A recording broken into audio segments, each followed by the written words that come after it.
Hey friends, and welcome to the Happy Hour with Jamie Ivey podcast. I am your host, Jamie, and I'm so excited that you are here. Each week on the Happy Hour, I invite a girlfriend to join me on the show and we chat about the big things in life, the small things in life, and everything in between. You're listening to episode number 61, and today's guest is Monica Swanson, who was recommended to me by a listener, Larissa Thrash, as a guest. Monica is a new recent writer. She just released her first book this last month.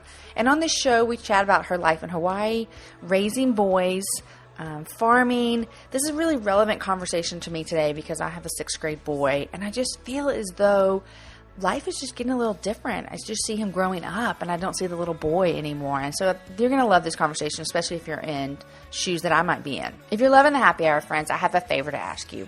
Will you head on over to iTunes, even if it's not how you normally listen to the show? Just kind of help me out here for a second and leave a comment or a rating. While you're there, if you would also hit the super cute button that says subscribe, that would really help me out over on iTunes. And if you do listen to your shows via iTunes, if you subscribe to the show, every time a new episode comes out, it's going to come straight to your listening device.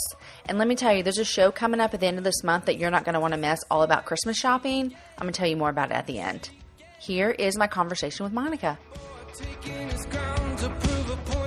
Hey, Monica, welcome to the Happy Hour. Well, hello. I'm so excited to be here. I'm so glad you're here. And we have met for the first time 1 minute ago when we first started chatting. Exactly. We never met.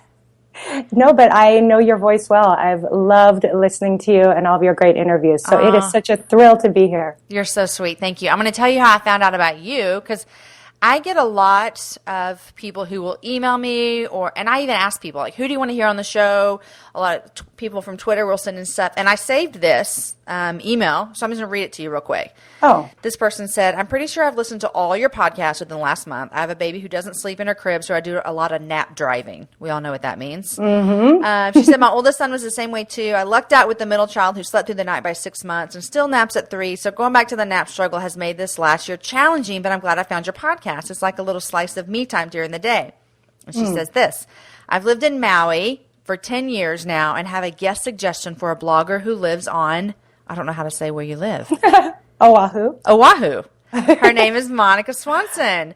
Yeah. She seems like she'd be a fun guest. I love the book suggestions and 3 favorite things, and I would love to hear you talk to her. So that's how I found you. Oh, well, thank you. And that's Larissa Thrash. Do you know her? So sweet. I know her name from the blog, yes. And thank you so much, Larissa. So she is, and I am completely idiotic about Hawaii. I don't know how close, how do you say where you live? Oh, that's so fun. Oahu. Oahu. It doesn't look like that. I know. Just so everyone doesn't think I'm an idiot. It doesn't look like there's no W. Yeah. Yeah. Well, you should see all of our street signs. My town is called Haleiwa with a W. Okay. So it's really confusing around here. And then Maui is where everyone talks about going. Yeah. I mean, would you say that's a little touristy, Maui? Maui has a little of everything. I love Maui. It is a little touristy, but Oahu is also home of Honolulu and Waikiki Beach. So that's another huge tourist destination. However, I live about an hour to the north of Honolulu. I'm on the North Shore, which is kind of considered country, I suppose. We have Haleiwa Town. This is really kind of a surf destination. So this is known for the Triple Crown of surfing and a little more country out here. So country is in, you have a farm, don't you? Well, sort of. We do. My husband is trying to be a farmer in his free hours. We have a couple acres, and in Hawaii, most properties are really tiny. It's just a very, very challenging place to live and get by. And we were just thrilled to find 2 acres. So it's not huge, but we've got a lot of fruit growing on these 2 acres, and we've got apple bananas. I don't know if you've had an apple banana. Wait, but it's not 2 things, apples and bananas? No, it is a banana version. I think they're probably found in other areas too. But here in Hawaii, there are local banana, and they're delicious. So it looks more like a banana or an apple? Yes, it's a banana. Okay. They're a little bit shorter and thicker, and they have a tiny bit of a tart flavor. They're delicious. They're really good, great for baking. So we have about 100 apple banana trees, and so we have constant bananas flowing in, and everything from papaya to macadamia nuts and mango and avocado. So we grow a lot. Wow. It's fun. Do y'all grow to sell or just grow to eat? so far to eat, but it's overflowing. I was going to say, it sounds like with 100 trees. Yeah, we've kind of started a little. We do sell a little bit of apple bananas to a little coffee shop that does things with bananas. But otherwise, so far, we're just baking a lot and eating a lot of smoothies. I bet, yes. Because it's funny, because when you say, like, we're farming, I think I would never put the word farm in Hawaii or I will never say your place. I don't even know what to say. I'm going to write it down right now. Tell it to me one more time. Oahu. And I'm going to write it like that. Oahu. Wahoo. Oh, You'll have to see how I wrote this. I'll send you a picture of it. I can't wait. Oahu. Okay. Tweet it. Good. I got it. Oahu. So Yeah. I don't put the word farm and Oahu together. I know. It's a tropical farm, and it's so much fun. I really do love it. And my husband he's a doctor by trade, but he really does dream of quitting his job and being a full-time gentleman farmer, something like that, he calls it. And he has his little tractor, and that's just kind of his dream he loves it. He's really found his passion there. That is so wonderful. So tell me and everyone else just a little bit about you. I know you have boys. You live in Oahu. See, that was good. I know. It's because I had to look at what I wrote down. And you've been there for a while. Your husband did his resident. Tell me that. Just a short version of Monica real quick. Okay. So husband and I are both from the Pacific Northwest. So I'm a Seattle girl. And about this time of year, I'm missing the season. Which I've never been. Well, just fall in itself anywhere. I'll go anywhere. Just give me a little fall leaves and a little chill in the air, and I'm happy. So definitely. Wait, stop real quick. In Oahu, what is your lowest temperature? Oh, well, our temperature really doesn't change much throughout the entire year. In the winter, a typical day would be maybe mid-70s, and in the summer, mid-80s. So it's beautiful. It's beautiful, and I can't complain, but I do occasionally because, you kind of miss the shifting seasons. Mm-hmm. So yeah, we both came from the Pacific Northwest. I miss it. He doesn't. He's quite content to be in the sunshine on a surfboard or on his tractor every day. And so we moved here 14 years ago when my husband had a 3-year residency. He had done medical school in Oregon, and so we came here for residency, and I thought it would be this sweet 3-year vacation in Hawaii because, we had honeymooned on Maui and vacationed on Maui, and I just thought of Hawaii as a vacation destination. And so after being here a couple of years, and he had taken up not only surfing, but he was like playing the ukulele, and pretty soon he's like, I think I'm actually Hawaiian, and I was just born into like the wrong body. So we just... You started to think, I think this vacation may last a little bit longer than 3 years. It literally took us 10 years before I shipped over like our wedding dishes because I just kept thinking we were going to move back. Okay, but, that's hilarious. Yeah, so we finally, and we were living in central Oahu, more convenient to everything then because he was doing his training. But once we got settled, we were like, well, we love the North Shore. By then we had so when we moved here, we had a baby. And then during medical school and residency, we had 2 more sons. Mm-hmm. And then we then actually had a 4th son, kind of had a gap there. So 6 years later, had our 4th son, the last attempt at getting a girl in the family. So our 4th son, and he's all boys. So yeah, 4 boys. And then we were like, you know what? They were all into surfing, and the whole North Shore lifestyle seemed to fit us. So we found a place here on the North Shore and made this home just over 4 years ago. Wow.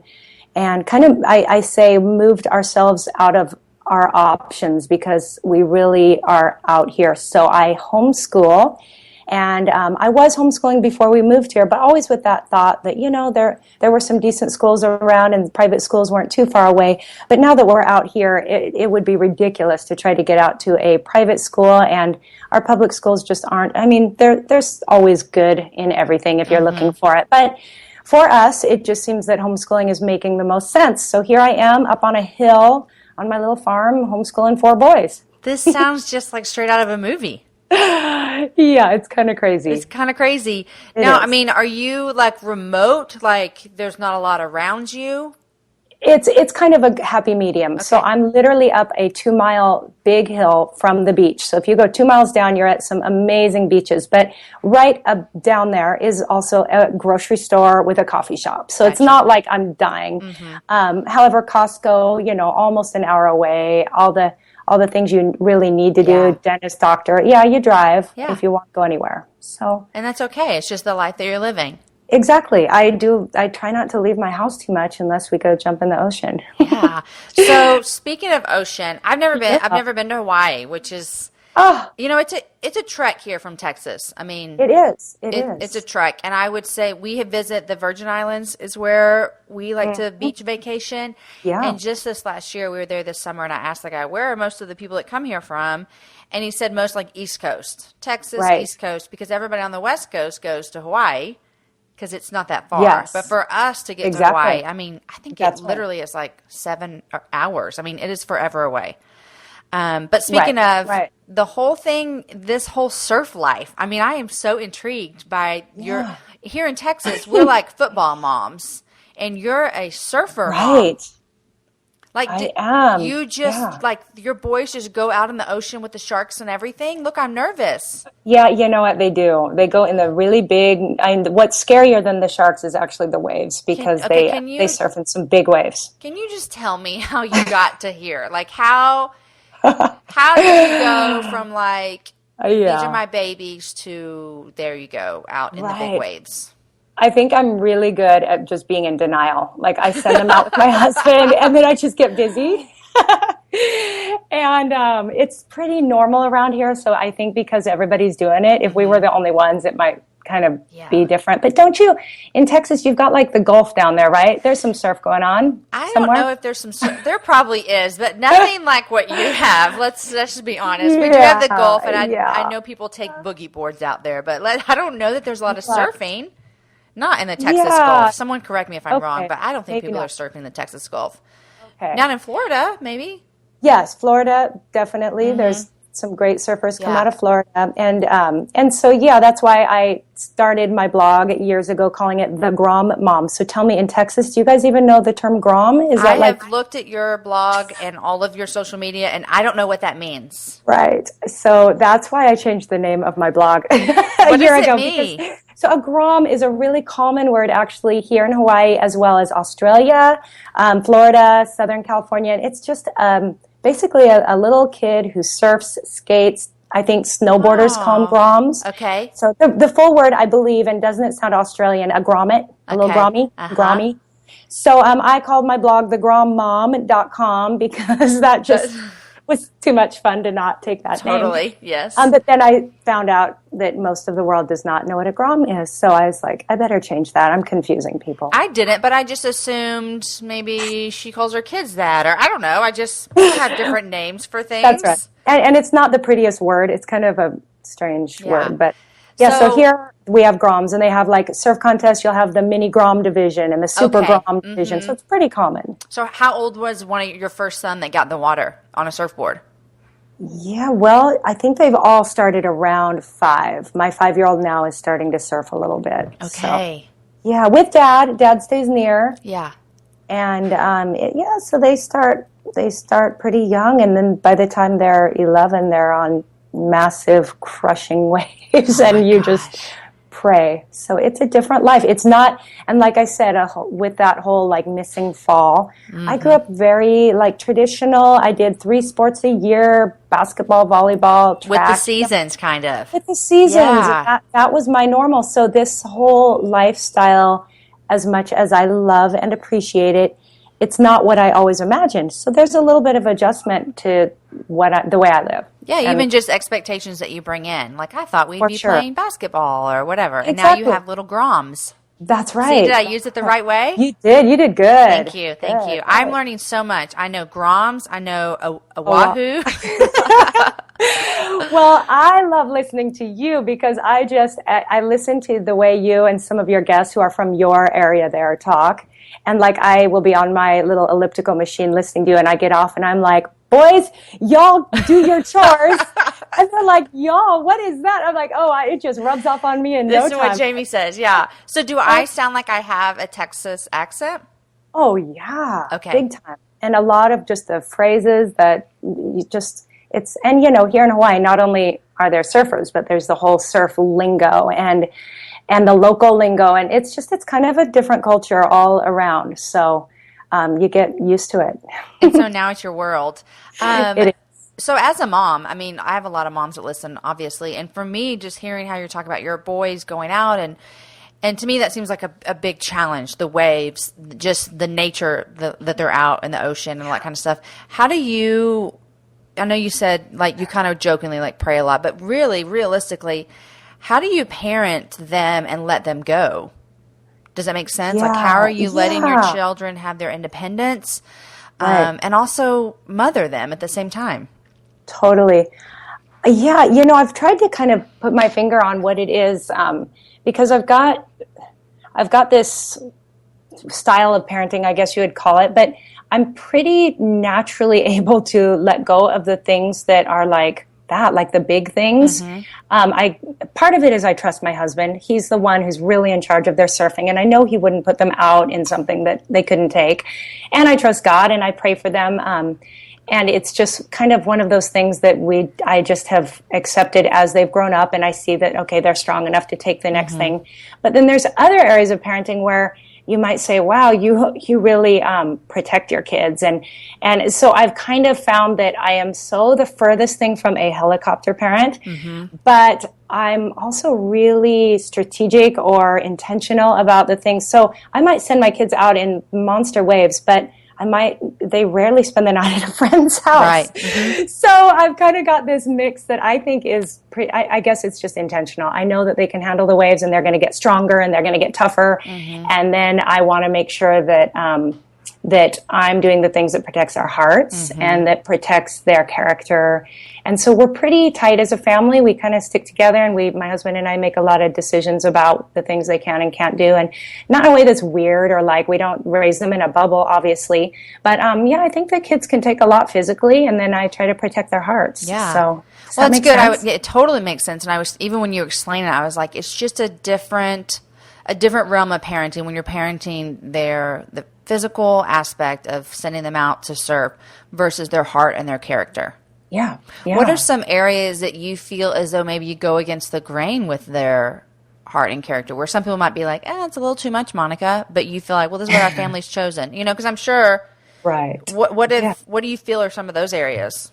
Well, I guess in general, the whole homeschooling thing, because my husband and I both grew up in the public schools, and I never dreamt in my wildest dreams that I would homeschool my kids. I just, I kind of had that stereotype of homeschooling families. For sure. Denim jumpers and, for sure. Yeah, it's a big stereotype. We do have the trampoline, but,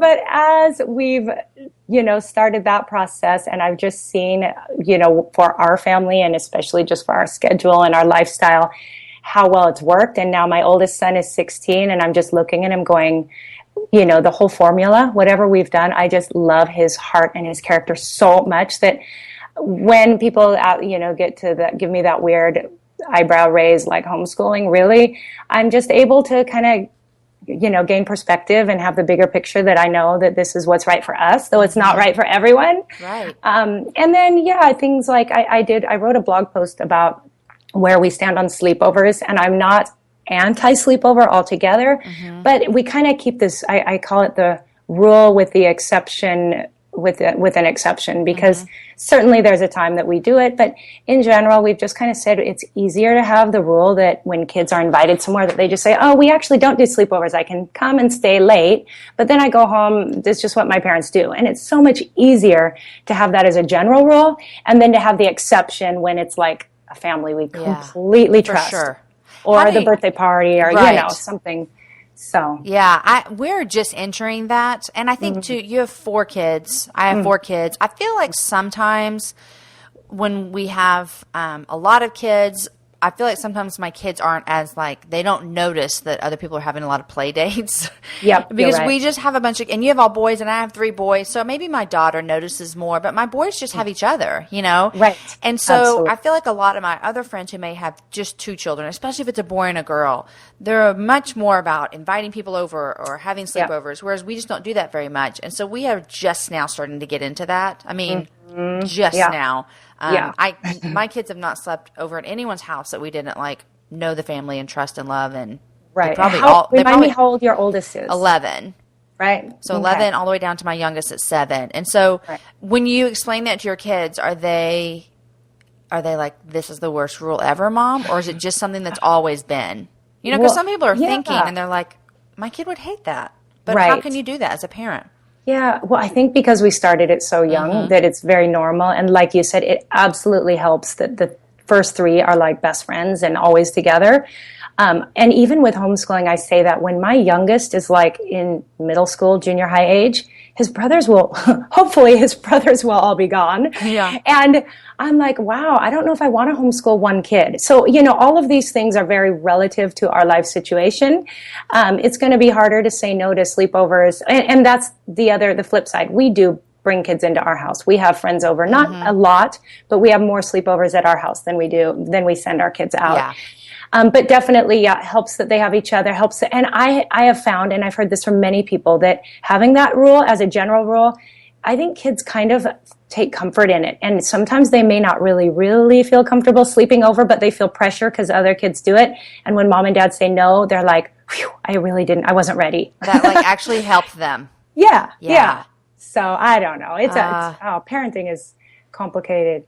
It is so complicated, right? And it's just like, it's so complicated, and each kid is so different, and you're just always thinking, God, please let me make the right decisions here, know? Wisdom. Give me wisdom. Yes. It's so true. So you write a lot on your blog about parenting. Do. You have 4 boys, and you are intentional with what you do. Obviously, you're homeschooling. They are living out their passions with surfing, and I really, really appreciate the freshness that you bring to what you have to say. And I was looking at, you had mentioned there's a blog that kind of got a lot of attention last year called What a Teenage Boy Needs Most from His Mom. Yeah. And my oldest is 11, and so I'm getting up to that, like. Right. Okay, we're about to have a teenager, Yeah. And so can we talk through these things real quick that you said? Let's talk through these real quick. You betcha. The first one you said, Absolutely. a safe place to figure themselves out. Yeah. And sometimes I think I never really saw what you were saying until I look at my kids, and I'm like, they are coming into themselves, Yeah. For sure. Are you seeing that with your oldest, like letting him figure out who he is? Oh, for sure. That was really the motivation for that, because I've just observed, and it's so cute and sometimes awkward, but just to try to not comment on everything, whether they're changing how they part their hair 3 times a day, right. or their clothes, or the way they move, or the way they speak. You just got to kind of give them that freedom and that space. Yeah. I even was noticing just the other day, Caden went through, he's 11, so we're on the tip of this right here, but he was having like a week where like every other day he was so moody. And I just was like, I want to be like, are you kidding me? Like, I see you for 4 hours a day because, my kids are in school. Yep. And this is what I get from you? Like, that's what I'm thinking. And Yes. so I remember having to bite my tongue and just be like, okay, like, I'm going to just let this go. But when Aaron walked in one day, I was like, well, today we have Moody, Caden. Here's what we're dealing with. But just letting them be them. Yeah. Oh. It is. And I try with that mood thing. I'm actually just to add to this there, I'm actually doing a series right now kind of to follow up a year later. I waited a year, but on all things teenage boy and from pre-puberty through the teenage years. So it's a 6-week series, but right now I'm working on the puberty post, which is so much fun. But that is one thing I'm mentioning along those lines is, yes, giving them the freedom, but also keeping like, okay, I understand that you're moody, but you know what? You can't slime the rest of us just because you're having a rough day. So you can take that mood and go be alone in your room for a little while until the mood changes. That's exactly what we say. I'm like, I get it. I'm like that sometimes. Yeah. But you know what? When I'm like that, your dad doesn't want to be around me. And I don't blame him, Yeah. Right. Yes. Okay, then the second thing you said is boundaries. And we just talked about that a little bit when you talked about sleeping over, but boundaries equal security. And have you noticed like that your boys feel like they need boundaries? For sure. Absolutely. There's a lot of them in this house, and I think they respect them. They appreciate, especially as they get older. They're like, wow, I kind of see where that kid that doesn't have boundaries that I was jealous of, well, I see where that's led him. Yeah. So I think they observe and they appreciate it eventually. We went through a stage when, and I think you've talked about pornography on here before. And we went through a stage where our kids were constantly wanting to play on the iPads, and we were just really leery of it, and we'd be like, no, and no, and no, and they just couldn't understand why. Like, and we'd be, and it's hard to explain that to boys. It's hard to explain that to any kid, because they you're rocking their world, because For sure. they don't know that exists. And so in my little safe mom heart, why should we tell them, but we should tell them because it's there. But anyhow, they didn't get it. And they constantly thought we were like the mean parents. And then, like, tragically, one of my kids has seen pornography on a device of someone's at a place where I was, 20 feet away. It was another kid looking at his parents' phone. Ouch. And in that moment, I mean, I remember going back, I just cried and cried and cried. But what it did for us as well is to be able to explain to our boys, and this is why we have these rules, because we don't want you to see this, And so we have a lot of electronic rules at our house. Good. A lot. Yes. And if I may, and this isn't for my sake at all, but in that pornography post, I talk about a book I would love to shout out right here, if I may. Go for it, yes. And it is it could be one of my favorite things, but I'll share it now. But it is a book called Good Pictures, Bad Pictures. And of course, I can't think of the author, and the book's probably right next to me. But Good Pictures, Bad Pictures, it is a amazing tool that you can start really at quite a young age. I think by 7 or 8, all the way through a grown up. But anyway, it's a book that you read with your child that helps introduce the conversation of not only what is pornography, but how it affects the brain. It gives them a serious, healthy fear, because it really explains, kind of scientifically, but in a really easy to understand way, what is pornography. And then, because sadly, everyone's going to see it eventually. Like, every child will be exposed somehow, 100%, someday. 100%. And so when they see it, now what to do? And it gives you a little can-do plan, it's called. And I just love the women who wrote this. They did a guest post for me, and I appreciate, because what an awkward thing to bring up. Hi, you're 8. Now I'm going to, like you said, just ruin your world with the news that there's this really scary thing out there, and you're going to see it. Yeah, for sure. So this book is a fabulous way to walk them through it, bring up the conversation, and now it's out there and it's comfortable. And it really helped me understand even why pornography is such a scary thing. So anyway, that's my side note on that topic. But yes, boundaries. I love that. And I am going to go order that right now. And it's I just looked it up, and it's by Kristen Jensen and Gail Pointer. Yes. And as all of you that are listening, I always do, if you go to jamieivey.com/happyhourbooks, I always list every book we ever talk about, because we talk about a lot of books on here. And so that's just a place where you can find what we're talking about. So Good Pictures, Bad Pictures. Love that. Yep. Everyone should have it. Every family. Okay. Love your heart on that. Okay. The third one is freedom. It comes right behind boundaries. Like, you've got boundaries and then freedom. Exactly. So, protect their hearts and then send them out on 25-foot waves. Exactly. Oh, yeah. Freedom in incremental doses of freedom as they prove responsible, as they show you they can handle it. And then the minute they prove that they're being foolish, you pull back the reins. So, yeah, I love that. Okay. The fourth is, you said, a listening ear. Yeah.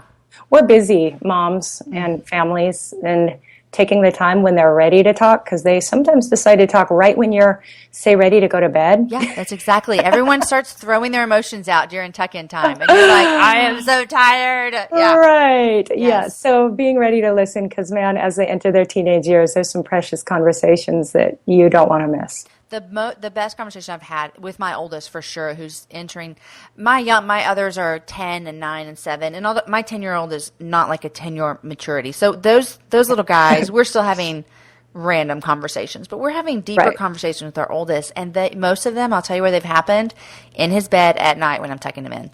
That's right. Yeah. And honestly, you could just throw me under the bus and label me a bad mom, but tuck-in is not my favorite time of the day. No, I mean, I'm like, it's time for you people to go to bed. For sure. Yeah. Yes, I'm with you on that. Yeah. So, but it's a sacrifice too, It is. To listen. Okay. Number 5 is, you said, a sense of humor. Yeah. They're figuring out their sense of humor as I think those years, and they can be so much fun. I mean, they're hilarious. They've got, at least, boys have boy humor. Sometimes it's a little gross, but I grew up with brothers. All I know is boys, so I guess I kind of like that humor. Yeah, and just giving them some healthy and safe and positive humor in their life, I just think is really important. And they're just funny. I have so much fun with my boys. Yeah, good. Okay, the next one is touch. Aw, yeah. They need it. They need those hugs and loves and back rubs. And my oldest would be my most a little bit stiffer kind of personality. He's my perfectionist. He's very can-do, real independent boy. But so it was easy for me as he hit those teenage years to kind of give him the space. You could tell he was a little more awkward about the touchy things. But I did institute the rule that we hug every night before bed. So once I did that consistently for a while, now he'll be the one to linger and be like, good night, Mom. And I'm like, oh, hug. So, yes. So I think that's super important. I'm just now getting to where my oldest he's very affectionate at home, but we were walking through church the other day, and it was his first Sunday at Students. And walking down the hall, and we're holding hands, and he immediately, as soon as he sees the sign, he like dropped my hand. Oh. And it took everything in me not to be like, oh no, you will hold my hand. You are my baby. And I just let him be big, but on the inside I was like, he wants to be big. He needs to be big. He's not hurting your feelings, Jamie. Like, but it was just this moment that is so hard. You were big. Yes. Hey, and Monica, when he walked in, I started crying. Like, I didn't cry when I took him to middle school. I missed my daughter's first day of kindergarten. Like, we're past all these, like, cryable moments sometimes with our kids. He walked into Students, and I started crying because I thought, now I have a big kid.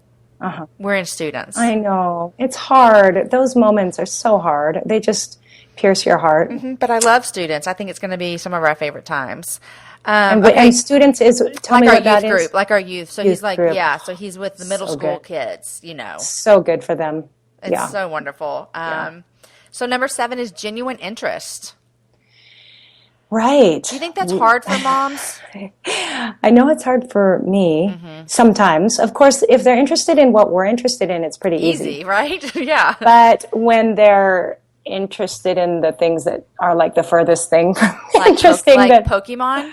Right. I mean, it just doesn't even make sense to me. I know. And we've been through that stage with all of our kids. Right. So whatever it is, if you can at least, I would say fake it, but fake it genuinely, like to the point that you're kind of trying a little bit, then I think, and I have a girlfriend who I love. I don't remember the app, but like she got this app that gave her sports updates every week. Oh, so she could talk to her kids. Yeah, for sure. And I was like, that is so cool. Great. What a great mom. I read some Harry Potter books to talk to my kids. And then I just couldn't do it anymore. It does not interest me at all. So I got through the first 3 and was like, sorry, guys, I'm out. Oh, that's good, though. But I made it, It's great. I know. Okay, your next one is, there's 4 more. The next one is forgiveness. Right. And you talk about teenagers are going to make mistakes. And so we need to forgive them. Because you know what? Teenagers are stupid. Yeah, they are. They're plain stupid. There's no other word for them. But they are. They are. And they kind of in their own head think they're pretty much brilliant. All grown up. Yeah, exactly. So grace, lots of forgiveness, and being quick to forgive. I mean, I'm good at forgiving after I've given like the lecture and the shame, and then, but at the end of it all, I forgive you. Right. But I'm trying to learn, trying to work on being quick to forgive. Yeah. And if we were all teenagers once, I mean, hello, I was so stupid. I made so many bad choices. I mean, I look back, I've like apologized to my parents a million times. And so we can remember that as well. Yeah, I'm just thankful that somehow my boys haven't asked me a lot of questions yet about my teenage years. Oh, I dread those because conversations. I don't know what I'm praying that we put that one off a long time. Yeah, those are going to be hard for me as well. Yeah, my husband now could tell you everything about his life, and there's no, So I'll just keep directing the conversation towards, ask Dad how he did it. Yeah, go talk to Dad. One time we were talking to the kids, and they said something about like kissing someone else besides Mom or something. There's no way. And actually, this is pretty crazy. Aaron and I, we've been married 14 years, but I was the first girl he ever kissed. I mean, and we weren't like 15, we were 22. So it's just this special thing. I know. Right. And then they're like, Mom, how many guys did you kiss? And I'm like, and I said, I don't know. I don't remember their names. And my son went, names? How many were there? And I was like, oh my gosh, I can't do this. So somehow that's so hard. The conversation got diverted and we didn't go any further because it's very not on their age appropriate right now to talk about those things with them. But those are going to be hard. Yeah, I'm just hoping it never comes up. Oh, okay. Number 9, direction. And you said that your teenager actually wants you to give them guidance. Love it. Yes. They do. Deep down, whether they let you know or not. I do think that. I think they all have that inside of them that thinks mom and dad do know what's best. And so rather than waiting, I just think saying, hey, let me give you, a little counsel on this or a little wisdom on that or something, share a story of somebody, or from a book or from your own life if it's appropriate. Yeah. And I think that they do need and want that. Again, they just don't always know how to ask for it. Yeah, I'm figuring out that you're right. They don't know how to ask. I feel like a lot of stuff that we're talking with our kids about, we're actually having to be like proactive with it. Yes. That they're not just coming. You think that your kids are going to have a problem and they're going to come to you and you're going to fix it and life goes on. I feel like sometimes we're coming to them a lot. Yes. To talk about those things. Yeah. I do. And that's one of the things, again, back to this little series I'm doing on pre-puberty through teenage years. And one thing I do when we're having the talk or the series of talks about the SEX topic is I was sharing on my blog that I kind of do my own little Q&As where I present the Q and the A because I'll be like, so you might be wondering, right? Because even though you're not saying it, you're 14 and I'm guessing that by now you are wondering. Yeah. And so I'm just going to give you the answers if you just ask me. And I figure if you do that enough, then they'll start to realize that nothing's off limits and I'm actually pretty comtalking talking about this stuff. Right. And so after I've presented my Q&As, then maybe they'll bring me their own cues. For sure.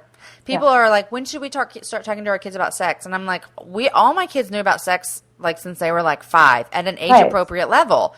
Absolutely. Because then it's not awkward. Like my 11-year-old can come tell me that something's wrong with his, and he'll say the word because we say the appropriate words. Maybe I shouldn't say it. Something wrong with his privates. Like we can have these conversations because it's not like we waited till they were 13 and then we sat down and said, we have something we need to tell you. Right. Because by that time they're like, Mom, I already know. Exactly. My friends told me and here's what I think about it. And we're like, oh, that's not right at all. Okay, your last 2 things are encouragement and an example. Yeah. So lots of encouragement. I think just kids in general need it. We forget to give it sometimes, but just telling them how proud we are of them and finding specific things to point out in their character, not just for their A's or their winning their home run, whatever, but just, encouragement in their character. And then, the last one is probably the most challenging is if we want kids to grow up to have this great character and to be these, great men and women of God or whatever our hopes and dreams are, then I think the most important thing we can do is walk it out ourselves. So I think that's tough because sometimes I'm like, oh, I just want to kick back and watch this movie with my husband. And I'm like, yeah, but then the kid's going to be like, really? What is, if that's rated R, then why can't we? And even though, sure, legally there's an age for certain things, I'm also like, that tells them that, how do you say it? I just want them to see me and my husband model the kind of life that we hope they will live one day. And sometimes that just means putting aside some of the things that I might know are okay for me, just because it's not worth setting that example. It's so important to me that my kids see a life that, if I love the Lord and I am following God, I want that to be reflected in who I am every day. And so I'm not perfect. I'm not even great at it, but trying to do that. I want them to see my life like, oh, I want that. I want to grow up and go to church and be involved because I see that it's actually fulfilling. They're not looking to other things to fulfill them. They're actually truly, genuinely fulfilled by what they tell me is fulfilling. So that they live in their true life. Yeah. So being an example in all areas, everything we do. That's so great. Hey guys, before we get back to our conversation with Monica, I want to tell you about today's sponsor for the happy hour. If you're not familiar with Noonday, you should be. Noonday is a business that uses fashion to create opportunities across the globe. They work with artisans in Uganda, India, Vietnam, and beyond to design and create the most beautiful handmade jewelry. I want to tell you about the opportunity to earn an income and make an impact as a Noonday Ambassador. Noonday Ambassadors are stylists, storytellers, and social entrepreneurs who make an impact in their communities and around the world. You can style your friends and create meaningful opportunity for artisans around the globe. My Noonday Ambassador is Krista, and she's just fabulous, and I usually host a trunk show with her every season. I love having her style me and my friends and tell the stories behind each collection. Together, we're empowering families around the world. Noonday has an exclusive offer for Happy Hour listeners who sign up to become a Noonday Ambassador. Visit thehappyhour.noondaycollection.com for all the details. Now back to my conversation with Monica. There's so much stuff over at your site. I'm so glad to find a mom of boys who's writing such good stuff. Oh, thank you. Such good stuff. Okay, and speaking of writing, you just released an ebook. As we're speaking today. Today is release day? Today is. I'm so full of nervous energy between talking to you. Let me just clarify real quick when people are listening. We recorded this a long time ago. So this ebook released September 1st. Right. It did. And yes, and it's not even on, that's what's kind of funny is I won't go far into it, but the ebook isn't even on the subject of boys or parenting or anything. So it's an ebook that I kind of put a promise out there about a year and a half ago, and I felt this kind of obligation that before I get on to other writing, which I really hope to do, other projects, I was like, I got to get this one done because I promised I would. So it's done. Thank God. So what is it? Tell me about your ebook. Okay. My ebook is, so real quick, my background, academically, professionally, I studied sports medicine in college, and I've worked as a fitness instructor and personal trainer most of my life on the side. And it's an area I'm passionate about, but my ebook is really the story and of how I overcame many years, from my early teen years until after my second son. I just really struggled with that mental kind of obsession with my body and food and exercise. I never had a, eating disorder per se, but I just was always on that thing where I just felt like I had to obsess or I would lose all control. And so whether that was following exercise plans or trying diets, I was just consumed with myself in a yucky way that I didn't want, but I didn't know how to get free from. And I always would look at those friends that I thought were naturally skinny, and I'd be like, oh, God, why couldn't you have made me naturally skinny? They're so free, and they eat what they want, but I've had this exact thought, Monica. Oh, and I think most of us have, but I did this little, private investigation, and I observed people, and I started to really question, okay, what does it mean to be naturally skinny? So I got really bold and was so fed up. I was like, even if it means I gain weight, I want so much to be free in my thinking that I'm going to get radical. And there's no book and there's no one to tell me what to do. So I just got really serious. I truly brought this before the Lord and got on my knees and was like, I am going to let go of all of this obsessing. I refuse to ever diet again. I'm even going to cut back on my exercise. I'm going to get free in my thinking. And so I kind of forged a new way. I created this thing for myself. I didn't tell anybody about it. It was very private. And over the next few weeks into a couple months, I totally changed the way I approached and thought about and meditated on food and my body and exercise. And at the end of that time, I was felt so free, so happy. And crazy thing is, I stepped on the scale and I had very easily, naturally come to what I thought was my ideal weight back when I used to diet. Right. And so that was when I was like, okay, God, if this is for real, because I was thinking it must be a phase. I'm like, there's no way this could stick. This is so easy. So I was like, if this is for real, I will tell the whole world, whoever that is. Now, back then I wasn't a blogger. I didn't have a platform or anything, but that was almost 14 years ago. Wow. And, okay. So I'm thinking all along when you're telling me this, that you did this last year. No. So almost 14 years ago. And I've lived with hardly a day goes by that I'm not I am so happy that this isn't an issue anymore. I'm look at me live, look at me enjoy life. And, I'm so thankful. And so I had 2 more kids. Those pregnancies were a world of difference because I just enjoyed it so much more without this mental obsession. Right. So then as I started pondering, I'm going to write a parenting book, or I want to write about our life, or I want to do, and I was like, you know what, you told yourself and God, more importantly, that you would share with the world, and you actually are at a place now where you potentially you could share with the world if you wanted. Right. So, and plus I had mentioned on my blog like a year and a half ago, hey, maybe I'll write an ebook on this subject. And of course, people have been emailing ever since going, how about that ebook? Are you going to do it? So last spring, I'm like, I'm going to whip it out. This will be easy. An ebook. What's an ebook? You know, right. It's like a blog post, no problem. So I went to town, and then I just seriously didn't know how hard it could be. And of course, this subject is not easy. This is a very touchy, personal, like, hello, don't write your first ebook on something like the most sensitive subject to a woman, really. Exactly. But I did it, and I had lots and lots of revisions and test readers and so many people supporting me. And as of late last night, my time, early morning your time, it is out there for the whole world to see. That's so amazing. And I'm happy. I'm really like halfway through, I was like, that's it. I'm just going to publish it. I don't care. I'm done. And I told God I'd do it, and I did it.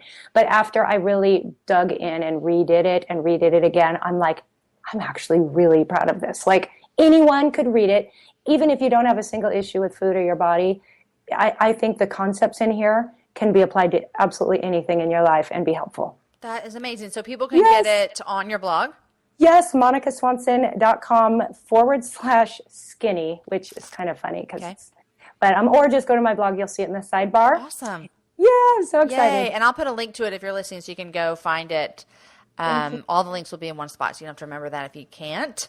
So wonderful. I want to read it. I'm so excited. It's short. It's very conversational. And, you know, I'm writing from a place of being very real. And again, I think it's good for anyone. So thanks, Jamie. Yeah. How has that worked now? Writing, homeschooling, mom, how has that, because I'm sure that homeschooling is a job in itself. And then now you're adding in another job in itself. How has that transition looked for you? Oh, it looks like I'm a crazy person most days. I wish I could say I had some great, I'm trying to figure that out. Fortunately, my boys do a curriculum. They do a Becca, and it's an online program. So they're all quite independent, except the 5-year-old, who's a whole nother case. But he's also watching some videos and running in circles around the house. But they are all very independent. My boys are I'm thankful we've done it so long. They know their deal. They know the routine. Yeah. So my job with them is pretty minimal. I'm the facilitator. I keep them doing what they're supposed to be doing, and I correct papers. But so my work writing is very scattered. It's late nights, early mornings. It's, you know, in and out throughout the day. And when my husband is off work, because he kind of has shifts, he works in a hospital. And when he's off work, he'll, you know, give me a full day here and there. Yeah, so to do we some work writing. it out. Well, that's good. Yeah, it's working, but I think we could probably find a better schedule. My home needs some love. It's hard. Oh, it's so hard. And, you know, I've talked with a lot of friends lately about this, finding that work and home balance. Oh, I've heard you talk about it. I'm just on that elliptical going, yes, Jamie, yes. Help Emily me. Freeman and I just had a great conversation about it. Love that. Yeah, and it was just trying to find that balance, I think, is so hard for women. I mean, in this moment right now, I record all these podcasts in my bedroom. So, but if I walk out of my bedroom, on the couch are 4 loads of laundry that need to be folded. Yep. And the sink is absolutely full of dishes, and there's another load of laundry in the dryer. So when we finish recording the show, I will take a quick shower because I haven't done that all day, and then I'll go get my kids, and then mom life happens. And so it's just hard to balance. I need to be doing my podcast, but there's all that laundry out there needs to be folded, you know? So I agree. We need like 5 of us. Yes, and I think Emily's conversation that I had, if you haven't heard the conversation between Emily Freeman and I think it was really helpful for me to be able to realize that, because there's a part of me, I don't know if you feel like this, Monica, there's a part of me that thinks for me to be a good mom, because I'm home all day, which I've been working since 9 a.m., okay? So for me to be a good mom because I'm home all day, there should be no laundry needing to be folded before my kids go home from school. Right. So I've kind of had to let that go and think that actually doesn't equal a good mom. A good mom is I get to do my work while my kids are at school, and then I close my computer, and then who cares if I'm folding clothes while I'm talking to them, right? I mean, I've had to change my thinking because it's hard. Yeah, I'm trying. And I'm trying to learn to ask a little bit more. And my boys are old enough to do chores, but trying to let my husband know without thinking he can read my mind, but trying to let him know, maybe if you did this, this would really help. And he's like, oh, great idea. Great idea. Okay. I love that. Yeah. It's hard. Okay, Monica, what are 3 things you're loving right now? Oh, there's so much I love right now. But in my own home, on my property, I just have to say mangoes. I don't know. Do you all have Mangoes. mangoes there? Okay, Do well, you you can grow buy them at the mangoes? grocery store, but you're probably getting them from a tree. Well, it's our first. So when we bought this home, the guy we bought from had kind of planted a lot of young trees or whatever. For some reason, the first 2 years we had bananas, but not a lot more. And now you Well, have this banana apples. apple Apple apple bananas. banana. Yeah. So this is our first mango harvest, and it's a little out of control. Like we have 3 overflowing bags sitting here, and my husband is sweet. He comes home every day and like peels and slices because I'm not good at that. So he's freezing bags and bags. But to eat a fresh, ripe mango off the tree, to me, I feel like I'm in the Garden of Eden. That's what I imagine. Like, hopefully that's not what her apple was, but you know what I mean? Like it feels so like rich from the earth. It's just fabulous. So I love mangoes. I can't relate too much because I don't like mangoes. Oh, But I'll tell you you what, have to come eat one of my mangoes. my Haitian kids, my kids from Haiti, love mangoes. It's like a Really? treat for us to get them from the grocery store because they like you would eat them fresh off the trees. Yeah. Well, I think you need to challenge your taste buds there, I but know, I I'll know. let you go on that one. Okay, so mangoes. Okay, so mangoes, and just because today's September 1st, as we're recording, is that okay to say? Oh Do we yeah. talk about? Yes, I do. I do a lot of recording ahead of time. So go ahead, carry on. Oh, but yeah, so because it's September 1st, I am such a fall freak. And even though I'm in Hawaii and it won't look like fall even once, I've kind of corrupted my boys in this way. They're kind of weird with me, and we start to like light candles that smell like pumpkin and Oh spice. yes. And I get out these fake pumpkins that I have, and I get really into the fall season. And I just love, love, love fall. So I'll be baking everything pumpkin starting about now. And I love it. I love fall. I just dream of fall, real fall. I love fall too. And here in Austin, we don't have that many different seasons. I mean, it's hot. We're supposed to have the coldest winter ever this year, so we shall see about that. I So mean, it does Austin, get cold, but do you get, you don't get like snow though? well, every once, I mean, we get snow days. Like 2 years ago, we had like 3 or 4 snow days because it snows a little bit of ice, and people freak out. Right. But it doesn't. I mean, I hate jackets. My girlfriend Laura makes fun of me because I hate wearing jackets, and you could Right. survive in Austin with just hoodies. I mean, literally. Yeah. So it's mild. Yes, I mean it'll freeze. I need to quit saying that it's mild. It is, but we're not. Well, and you we're can not in probably like drive Michigan or not very anything. far if you want a good fix. You can probably take a drive and find Yeah, more up in the season. Panhandle, it'll be cold and they'll have snow. So Right. yeah. Right. Well, I think that's probably another thing I just miss is Yeah, I that mean, you can't like travel. I can't take an hour drive. That's and true. go We lived anywhere. in Tennessee before we moved here, and they have seasons, beautiful seasons, and so I do Yes. miss that sometimes. Okay, mangoes and fall. What is Right. your third favorite thing? Yes. Well, though there's so much I could say. There's so much I could say, but I've been on a it's another food, ginger kick for like going, about 8 months now. I Okay. am really, and ginger, I think people in Hawaii are into ginger, but I juice ginger and I make like a really yummy drink that's like, I juice it and then either I serve it warm with a little lemon and a little sugar or honey, or iced with also just lemon or lime juice and honey. So I love ginger, and it's one of those foods that are kind of fun because I didn't ever enjoy it before, and I had this bad head cold last winter, and I tried a ginger drink at this coffee shop, and ever since then I'm like, where have I been all this time? Ginger is so great. Is ginger like the tree-like type looking thing where you have to kind of scrape off the edges? You do, and Okay. that's, I think I was afraid of it for a while. So they sell it in bulk at Costco. So I just buy it at Costco, and I kind of peel it, but I'm not too worried about the peeling because then I throw it in a juicer and I just squeeze the juice. And it takes like a tablespoon of juice to make a pitcher. I mean, Yeah. that's exaggerating, but I'm really into ginger these days. Okay. Do you like ginger? It's okay. Aaron cooks with it sometimes. So Okay. I am like educated in buying it because I'm the grocery buyer for the cooker. And so I know where to get it and what to do with it. But I don't think that we use it a lot. Okay. I'm just going to have to like totally. I mostly just drink it. That's all. I Okay. don't put it in. So you might try the drink. It's very refreshing on ice. Okay. Well, I'm not like there's like ginger beer and ginger like root beer type Yum. stuff. I love that too. Yeah. I love it all. I like that if it's mixed with other stuff. So maybe I would like it. Who knows? Yeah. What are Yes. you reading right now? Are you a reader? Yeah, I am a reader. I was laughing because I knew you were going to ask, and I'm like, I get really embarrassed because I'm usually reading like 4 books that everyone else read like 5 years ago. Oh, no. And it takes me a year because I read a chapter a month.